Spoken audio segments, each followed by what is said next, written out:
দুঃখজনক ঘটনা বাদারঘাটে বিদ্যুতের ছোবলে প্রাণ হারালেন এক কলেজ ছাত্র। ঘটনায় শোকের ছায়া নেমে এসেছে গোটা এলাকায়। গতকাল রাতে বাজারঘাট মাতৃপল্লী এলাকায় বিদ্যুৎস্পৃষ্ট হয়ে মৃত্যু হয় 19 বছরের বিশাল সাহার। তিনি রামঠাকুর কলেজের সেকেন্ড সেমিস্টারের ছাত্র ছিলেন। জানা গেছে হঠাৎ করে বিদ্যুতের সংস্পর্শে এসে গুরুতরভাবে আহত হন বিশাল। দ্রুত উদ্ধার করে চিকিৎসার ব্যবস্থা করা হলেও শেষ রক্ষা হয়নি।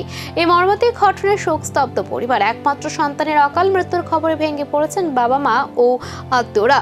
ঘটনাকে কেন্দ্র করে এলাকায় নেমে এসেছে গভীর শোকের ছায়া।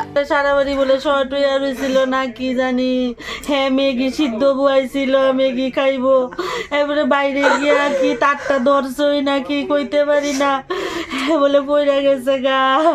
এবারে বোনটা আসলো ঘরে, বোনটা গেছিল ধরতে, এবারে বোনটা ধরছে না। হের এক পিছু আসিল, পিছু তো কারেন্টের কাজ জানে, পিছু গিয়া তাড়াতাড়ি কইরা ওই মেঞ্চি সব করছে, কাটা উঠ খুলছে।